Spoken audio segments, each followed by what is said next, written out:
일어나라. 빛을 발하라. 아멘. 하나님께서 우리에게 주시는 명령입니다. 우리가 또한 이 말로 서로를 권면해야 됩니다. 옆에 분에게 이렇게 얘기하겠습니다. 보시고요. 그리고 미소를 지시고 부릅뜨면서 하면 오해할 수 있습니다. 일어나십시오. 빛을 발하십시오. 일어나시기 바랍니다. 저는 일어나라 이 말을 들을 때마다 이 말씀을 또 설교를 하면서 이 명령을 들을 때 기억나는 한 장면이 있습니다. 전에 대통령 선거 때, 대선 때, 언제 대선인지 모르겠어요. 그런데 제가 그때 학교 다니고 있었어요. 학교 가기 위해서 수원역에서 이제 전철을 타고 이제 서울로 가기 위해서 갔는데, 수원역 광장에서 대통령 후보가 연설을 하는 거예요. 그때 민중당 후보였는지 백기환 씨가 나와서, 백기환 선생님이 나오셔서 연설을 하는 거예요. 사람은 많이 모였지 않더라고요. 좀 운동권 학생들 몇 명, 그리고 관심 있는 사람 몇 명 이렇게 모여 있는데, 제가 이제 지나가다가 시간이 좀 돼서 이렇게 서서 어떻게 연설을 하는가 들어보았습니다. 연설이 거의 끝나갈 때쯤이에요. 백기환 씨가 딱 나오셔가지고 카리스마가 있더라고요. 여러분, 아스팔트 바닥에 오래 앉아 계셨습니다. 그대로 앉아 있으면 엉덩이 썩습니다. 이 정권, 이 세력, 이 부패한 세력 오래 머물러 있어서 지금 온 나라의 백성의 엉덩이가 썩을 지경이고, 이 나라의 엉덩이가 썩을 지경입니다. 일어나야 됩니다. 일어나십시오. 다 같이 일어납시다. 딱 하니까 막 그 민중가요 딱 나오고 막 하면서 막 선거운동 하는 그 장면이 뇌리에 스쳤습니다. 우리는요, 이 말씀대로 일어나야 돼요. 오늘 광복을 기념하며 하나님께 감사하는 주일입니다. 하나님께서 한 개인의 일뿐 아니라 나라와 민족의 흥망성쇠를 주관하시는 역사의 주인이심을 믿으십니까? 역사의 주관자가 되심을 믿으십니까? 이 믿음이 있어야 나라를 위해서 기도할 수 있는 거예요. 우리는 개인 우리의 문제를 놓고 기도할 뿐 아니라 이 나라의 한 국민으로서, 이 민족의 한 사람으로서 이 처한 현실, 그리고 오늘 장로님께서도 기도하셨지만 너무나도 답답한 그런 상황이에요. 기도하는데 하나님께서 이 모든 것을 주관하시는 분이시라는 믿음이 있어야 제대로 기도할 수 있는 것이죠. 사랑하는 성도 여러분, 우리나라의 지나온 발자취를 돌이켜볼 때 하나님의 은혜로 지금에 이르는 것을 고백하지 않을 수 없습니다. 어떻게 이렇게 우리가 번영한 국가가 되었을까요? 원조를 받아서 겨우 영롱했던 이 나라가 이렇게 성장해서 다른 나라를 도울 수 있게 된 것은 역사상 다른 나라에게서는 찾아볼 수가 없어요. 이렇게 된 것 전적으로 하나님의 은혜인 줄로 믿습니다. 일제의 억압에서 어떻게 우리가 해방되었습니까? 어떻게 우리가 광복의 기쁨을 누리게 되었습니까? 유교의 폐허 속에서 어떻게 이렇게 놀랍게 일어날 수가 있게 되었습니까? 오직 하나님의 은혜인 줄로 믿습니다. 오늘 우리는 그 감사한 마음을 가지고 광복 기념주의를 지키고 있습니다. 그리고 이제 우리가 해야 될 사명이 무엇인지, 그와 같은 하나님의 은혜를 내가 받았으니, 이 나라가 그와 같은 은혜 가운데 지금에 이르렀으니 우리가 참으로 해야 될 것은 무엇인가, 이 말씀을 통해서 깨닫고자 합니다. 우리 믿음의 선조들은요, 하나님께서 이 나라를 회복시켜 주신 것, 하나님께서 이 나라를 이렇게 자유를 다시 찾게 해주신 것을 분명히 고백했어요. 그리고 그 고백 가운데 우리나라 재헌 국회가 시작되었고 그리고 헌법이 만들어졌습니다. 주보에 제가 글을 실었는데요. 셀 가족 모임 보고란에 보면 1948년 5월 31일 재헌국회 제1차 회의 때에 이운영 의원, 목사님입니다. 기도로 시작했어요. 이때에 임시의장이었던 이승만 박사는 다음과 같은 개사로 시작을 했습니다. 대한민국 독립민주국 제1차 회의를 여기서 열게 된 것은 우리가 하나님께 감사해야 할 것입니다. 종교사상 무엇을 가지고 있든지 누구나 오늘을 당해 사람의 힘만으로는 된 것이라고 우리는 자랑할 수 없을 것입니다. 그러므로 하나님에게 기도드리지 않을 수 없습니다. 이은영 의원님 나오셔서 기도해 주시기 바랍니다. 그리고 동의를 구해서 그 국회의원들에게, 재헌 국회의원들에게 동의를 얻고, 그리고 이은영 목사님 나왔을 때 일동 기립하고 기도로 1차 회의가 시작된 것입니다. 제가 그 전문을 실지 못하고 1분만 실었는데요. 지명관계상 제가 이렇게 했습니다. 이 우주와 만물을 창조하시고 인간의 역사를 섭리하시는 하나님이시여, 이 민족을 돌아보시고 이 땅에 축복하셔서 감사에 넘치는 오늘이 있게 하심을 주님께 저희들은 성심으로 감사하나이다. 오랜 시일 동안 이 민족의 고통과 호소를 들으시사 정의의 칼을 빼서 일제의 폭력을 굽히시사 하나님은 이제 세계 만방의 양심을 움직이시고 또한 민족의 염원을 들으심으로 이 기쁜 역사적 환희의 날을 이 시간에 우리에게 오게 하심을 하나님의 섭리가 세계 만방에 정시하신 것으로 저희들은 믿나이다. 중략하고요. 원하건대 우리 조선 독립과 함께 남북 통일을 주시옵고 또한 우리 민생의 실학과 아울러 세계 평화를 허락하여 주시옵소서. 거룩하신 하나님의 뜻에 의지하여 저희들은 성스럽게 택함을 입어가지고 글자 그대로 민족의 대표가 되었습니다. 그러하오나 우리의 책임이 중차대한 것을 저희들은 느끼고 우리 자신이 진실로 노력한 것을 생각할 때 지와 인과 용과 모든 덕의 근원 되시는 하나님 앞에 저희들은 간구하나이다. 그 뒤에 글을 제가 계속해서 읽겠습니다.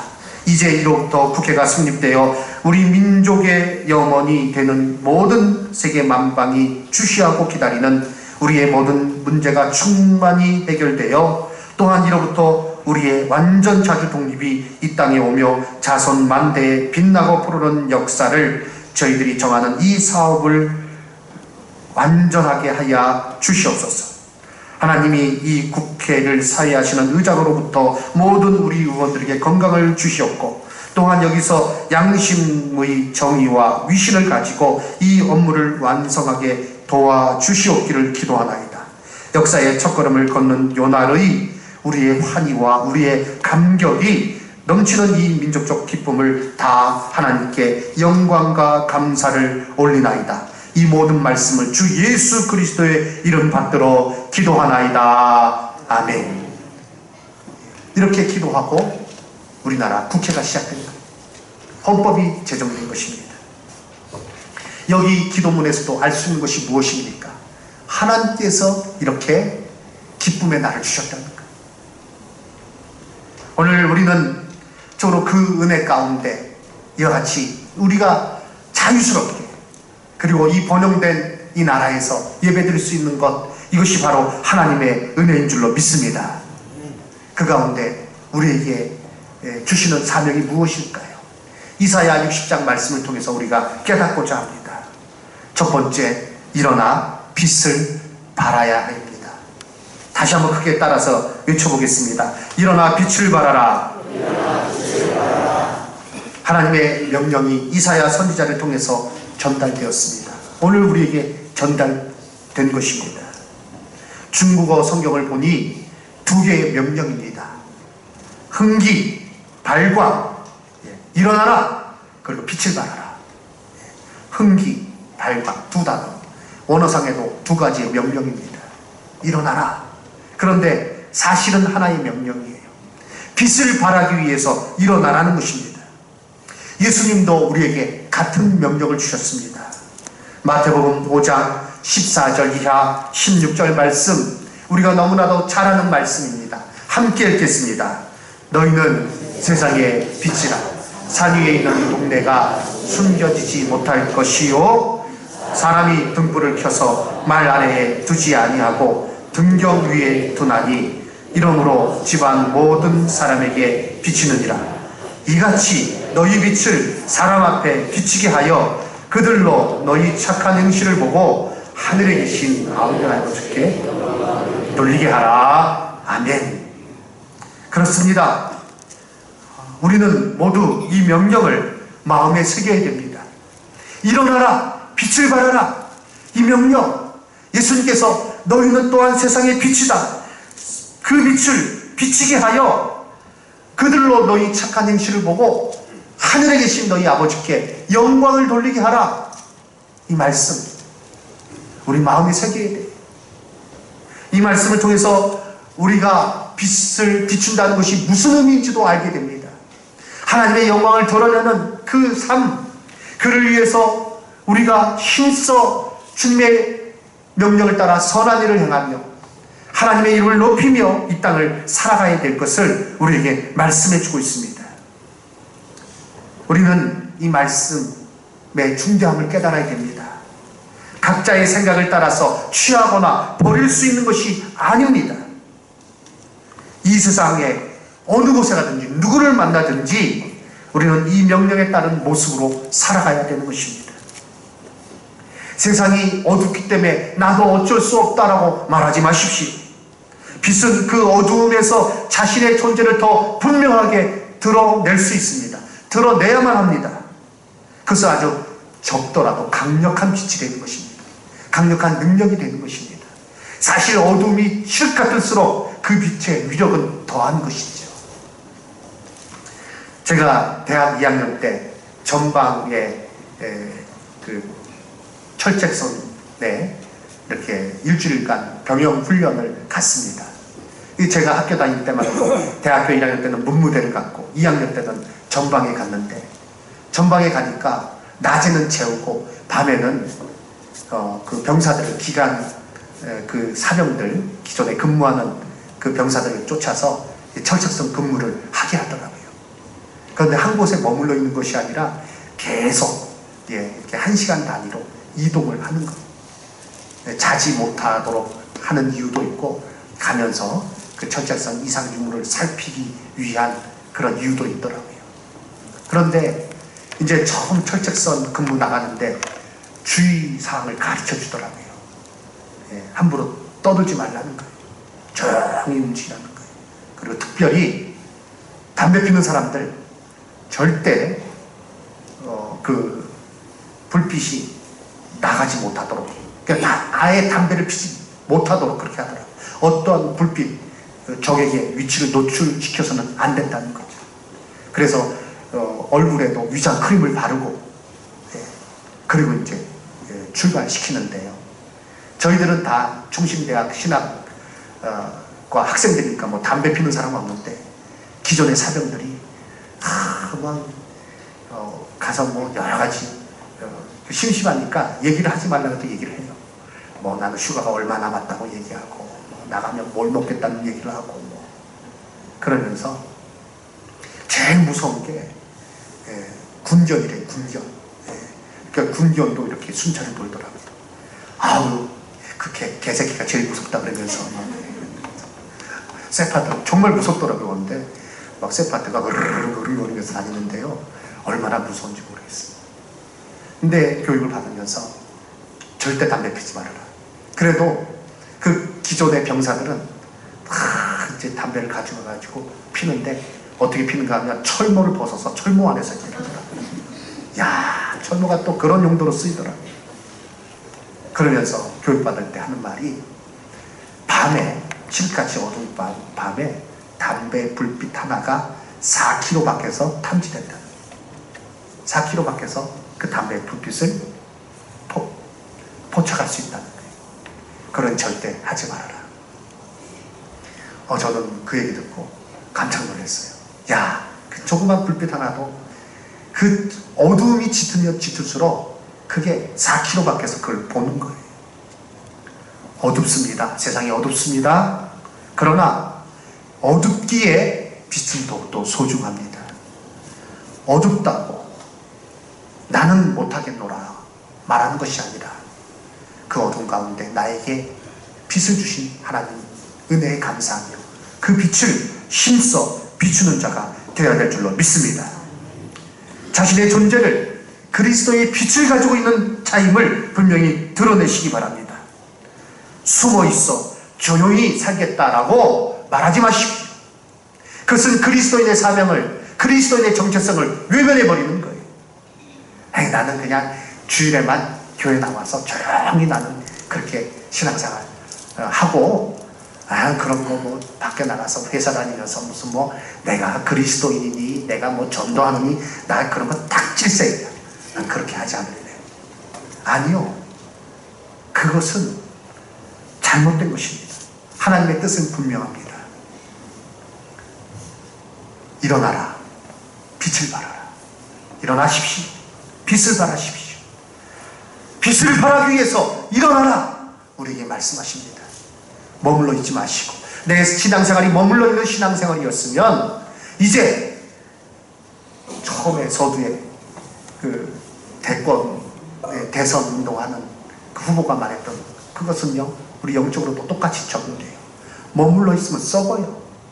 일어나서 빛을 발하고 주의 뜻을 따라서 움직이시는, 주의 명령을 따라서 살아가시는 숨어있는 그리스도인이 아니라 당연히 드러나야 돼요. 드러나는 그 빛을 비추는 그리스도인으로 복되게 살아가는 우리 성도님들 다 되시기를 주님의 이름으로 축원합니다. 빛이 비추어졌으니 빛을 비추어야 합니다. 빛이 비추어졌으니 그 빛을 비추라 라고 말씀하고 있는 것입니다. 우리가 빛을 이렇게 비추어야 되는 이유는 무엇입니까? 발광해야 되는 이유는 무엇입니까?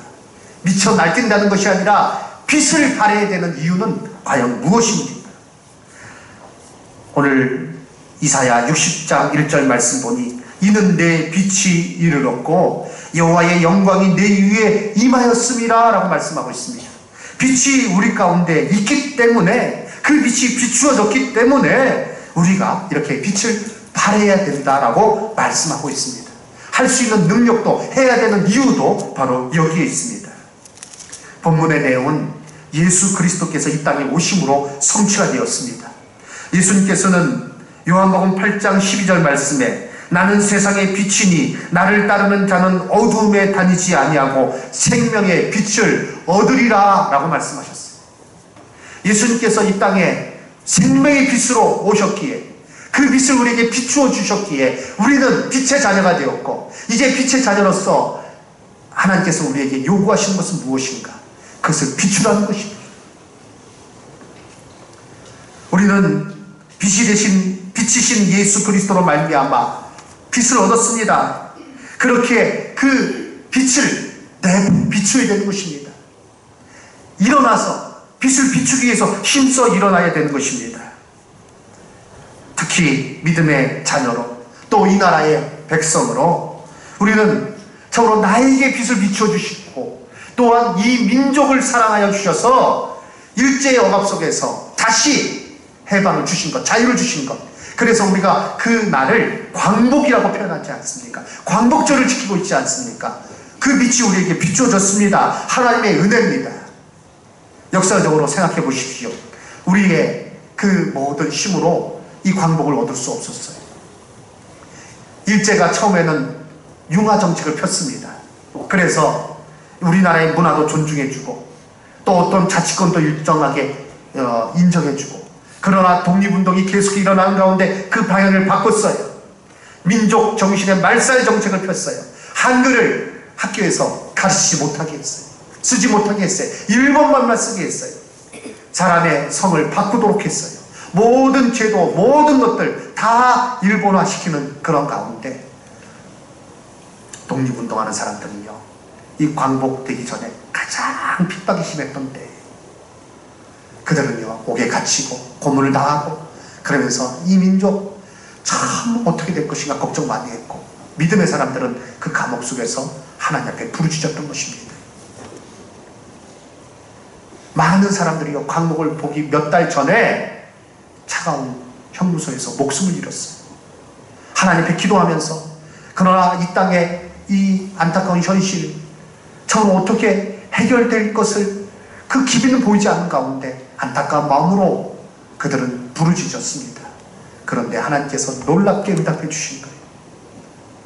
윤영 목사님의 기도처럼 세계의 열강의 양심을 움직여서 저로 이 나라에 독립을 주셨고 광복을 주셨고, 그래서 오늘 우리는 지금 이 순간에 이르게 된 줄로 믿습니다. 이 나라의 이 번영과 발전도 그렇습니다. 학자들은 말합니다. 유사 이래로 이렇게 잘 사는 때는 없었다라고 말합니다. 어떻게 그렇게 번영된 나라가 되었을까요? 6.25의 폐허 속에서 아무것도 남아있지 않는 가운데 백성들은 외국의 원조 물 식량을 받아서 겨우 끼니를 근근히 해결하는 가운데 이 나라가 있었고, 이 나라의 전쟁이 끝나고 돌아가면서 그 참전 용사들은요 암담한 심정으로 돌아갔어요. 이 나라의 과연 미래는 어떻게 될까? 그런데 종전 후에 이제 60년 지나고 그런 가운데 그 분들을 초청해서 이렇게 대한민국에 초청해서 행사를 가질 때 한결같이 그 참전 용사들이 깜짝 놀라면서 하는 말이, 정말 내가 젊은 시절 목숨을 바쳐서 싸웠던 이 나라가, 이 땅이 여기가 맞느냐, 바로 여기가 정말 서울이 맞느냐, 놀랄 수밖에 없다는 거예요. 그 원인이 어디 있습니까? 우리가 살펴보듯이 어떤 사람에게 있지 않아요. 오직 하나님의 은혜요, 하나님께서 우리에게 은혜를 베풀어 주신 이유, 빛을 비추어 주심으로 말미암아 이 나라가 이렇게 번영된 나라가 된 줄로 믿습니다. 앞으로의 이 나라의 미래 누구의 손에 달려 있습니까? 하나님께서 지켜주셔야, 하나님께서 그 능력으로 보호해 주셔야, 하나님께서 그 은혜를 계속해서 공급해 주시는 가운데 이 나라의 미래가 있는 줄로 믿습니다. 우리는 저로 우리 개인뿐 아니라 이 민족의, 이 나라에 하나님께서 큰 은혜 베풀어 주심을 알고 감사해야 됩니다. 그 빛이 비춰졌으니 그러므로 개인적으로도 그 하나님의 은혜를, 그 빛을 비추는 사명을 감당해야 될 것이요, 또 이 나라의 한 국민으로서 이 대한민국이 세계에 빛을 비추는 나라가 되기 위해서 내가 해야 될 것이 무엇인가 깨닫고 먼저 기도하고 그 일들을 실천해 나가는, 각자의 직장에서, 각자의 일터에서, 각자의 위치에서 그 일들을 힘써 행하는 자가 되어야 될 줄로 믿습니다. 세상이 캄캄할수록 우리는 더욱더 그리해야 됩니다. 이사야서는 크게 세 가지 역사적인 배경을 가지고 있습니다. 수신자들이 이렇게 살펴보면 세 부류라는 거예요. 1장부터 39장은 주전 8세기 말에 이사야가 그 자신이 살고 있는 세대에게, 그들에게 하나님의 심판, 또 하나님의 그 말씀을 어긴 것에 대한 책망을 주시는 부분이요, 40장부터 55장까지는 이제 도래된 자들에게, 그러나 하나님께서 그들에게 위로하시고 약속하시는 그 모습을, 그것을 나타내고 있습니다. 그들이 이제 그 독자들이다, 예, 이렇게 말씀드릴 수 있습니다. 그리고 55장에서 66장까지는 돌아온, 이제 포로에서 돌아온 사람들, 그리고 그 이후의 사람들을 향한 말씀으로 이렇게 우리가 구분할 수 있습니다. 그래서 그 내용이 지금 나눠져 있어요. 심판과 책망, 그리고 위로, 약속, 그리고 그 약속이 성취되는 가운데 하나님께서 주시는, 예, 그 말씀, 그것이 이제 이렇게 나눠져 있는데, 오늘 우리에게는요 이 말씀 다 해당됩니다. 왜요? 이미 예수 그리스도로 말미암아 이 말씀이 다 성취되었기 때문에 그렇습니다. 그리고 나머지 부분도 성취될 것입니다. 우리는 이 말씀에 참으로 지금 순종해야 될 사람들이라는 것입니다. 더욱이 그리스도의 구원의 빛을 우리가 비춤으로 말미암아 새 생명 얻었으니 더할 나위가 없는 것입니다. 지금 이 시대의 모습은 암흑 자체입니다. 그러나 말씀드렸다시피 이런 때일수록 우리에게 주신 명령을 우리는 더 소중하게 마음에 새기고 실행해야 됩니다. 빛을 비추기 위해서 일어나시기 바랍니다. 2절에 보라 어둠이 땅을 덮을 것이요 캄캄함이 만민을 가리려니와 말씀하고 있습니다. 그러나 빛을 가지고 있는 우리들은 이 세상이 어두울수록 더욱더 그 빛을 비추어야 될 것입니다. 우리 각자는 이 세상을 살아가면서 사명이 있음을 깨달아야 됩니다. 그저 내게 구원의 은혜를 베풀어 주셨으니 나는 그것 좋다, 나는 만족한다, 여기에 머물러 있으면 안 돼요.